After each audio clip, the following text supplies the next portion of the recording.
Good morning, classes. How are you? I think all are doing well.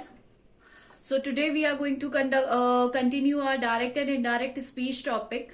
And first I want to tell you a thing before starting this, that many of you are asking कि ma'am हमारे direct indirect नहीं है, कई कह रहे हैं ma'am हमारे reported speech नहीं है, कई बोल रहे हैं हमारे नरेशन नहीं है.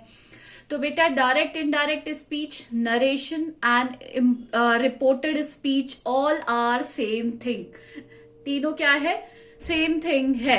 अगर आपके नरेशन लिखा हुआ आता है तो भी डायरेक्ट इनडायरेक्ट की बात हो रही है. अगर नरेशन आता है then it is also direct and indirect speech. और अगर रिपोर्टेड स्पीच आ रहा है तो भी एक ही बात है. और अगर आपकी क्लास में सिलेबस में नहीं भी है तो बेटा it is a genuine grammar topic और ये आपके आगे कंटिन्यू होगा. चाहे किसी भी क्लास में जाए, अगर 6th में नहीं है तो 7th में आएगा, 7th में नहीं है तो 8th में it will definitely come in your exams. So now today we will do some changes in time. Time में रिलेटेड कैसे चेंजेस करते हैं. कभी कभी हमने देखा है कि सेंटेंस में नाउ आ जाता है, this, that, these, here, ago, neither, ये सारे क्या होते हैं? टाइम से रिलेटेड होते हैं. Today, tonight, tomorrow. अगर इनको जनरल अगर हम सेंटेंस में यूज करते हैं तो इनका सेम मीनिंग निकलता है. बट अगर जब भी हम इन्हें डायरेक्ट या इनडायरेक्ट में यूज करते हैं तो इनका कुछ अलग सेंस होता है जब भी ये कन्वर्ट हो जाते हैं डायरेक्ट से इनडायरेक्ट में. Let's get started. So there are certain given here and these are changes in time. Time में चेंजेस हैं. जैसे इफ द सेंटेंस में डायरेक्ट में नाउ है, it will be converted into then. किस में कन्वर्ट हो जाएगा? देन में कन्वर्ट हो जाएगा ऑटोमेटिकली. जब आप इसको डायरेक्ट से इनडायरेक्ट में करेंगे तो it will converted into then. किस में हो जाएगा? देन में हो जाएगा. अगर दिस है, this will converted into that. These will convert into those, here and there, ago, before, neither, either, just, then, yesterday, the previous day. Yesterday will convert into the previous day. Today will convert into that day. Tonight will convert into that night. And tomorrow the next day and the next day the following day. You must remember these, all these. आपको क्या करना है? इन सबको याद करना है. आपको इन सबको क्या करना है? You have to learn them. इन्हें बिना लर्न करे आप लोग इससे आगे कर नहीं पाएंगे. So let's see an example. एक एग्जाम्पल से देखते हैं. अगर डायरेक्ट का है कि डायरेक्ट का एग्जाम्पल है, he said to them,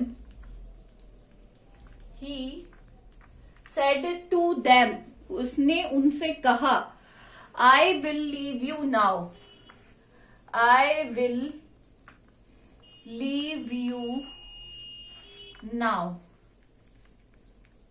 He said to them, I will leave you now. तो इसका अगर जब भी हम डायरेक्ट से इनडायरेक्ट में बनाएंगे तो क्या हो जाएगा? बताइए चलिए कैसे हो जाएगा? किस तरीके से करेंगे हम इसे? देखिए डायरेक्ट से इनडायरेक्ट में ही सेड टू की जगह मैंने, ये क्या हो गया आपका? Reporting verb. ये हो गया आपका reported speech. He said to की जगह आ जाएगा टोल्ड देम दैट. यहां तक फाइन क्लियर एवरीवन? यहां तक सबको आई थिंक क्लियर हो गया होगा कि किस तरीके से करेंगे. नाउ आई क्या है? First person. First person change according to the subject of the reporting verb.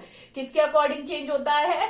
According to the subject of the reporting verb. तो आई क्या है? फर्स्ट पर्सन है तो ही विल चेंज इनटू, किस तरीके से हम इसको क्या चेंज कर देंगे? ही में चेंज हो जाएगा. जो फर्स्ट पर्सन है वो चेंज होता है according to the subject of the reporting verb. और रिपोर्टिंग वर्ब में सब्जेक्ट क्या दिया हुआ है? ही. तो ही क्या है? थर्ड पर्सन सिंगुलर क्या हो जाएगा? ही. विल का मैंने आपको बताया था वुड. क्या हो जाएगा? वुड. लीव का लीव ही रहेगा. वर्ब की फर्स्ट फॉर्म रहेगी यू. अब नाउ है यहां पर. नाउ किस में चेंज हो जाएगा? देन में. तो क्या हो जाएगा? He told you to leave. He would told you leave them now. Up, fine everybody. But yes, okay. ना एक एग्जाम्पल और करके देखते हैं, रुकिए wait.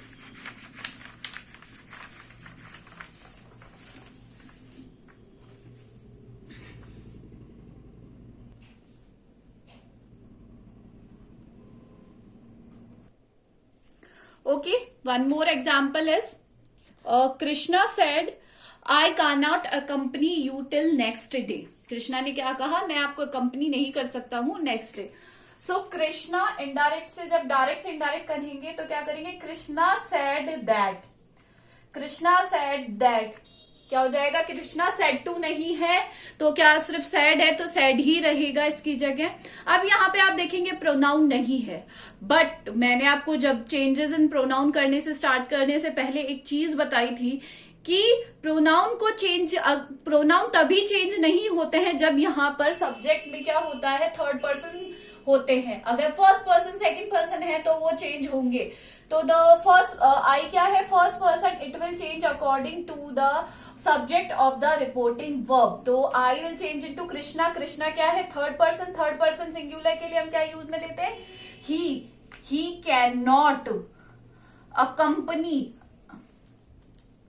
he cannot accompany you till next day। किसमें चेंज हो जाएगा, the following day। किसमें चेंज हो जाएगा, the following day। Understood? So these are the certain changes which are related to the time। Time से रिलेटेड सारे changes हो गए हैं। आपको इन सबको क्या करना पड़ेगा, याद करना पड़ेगा। If you have to learn it, इन सबको आपको लर्न करना पड़ेगा very thoroughly and very neatly, आपको इनको लर्न करना पड़ेगा।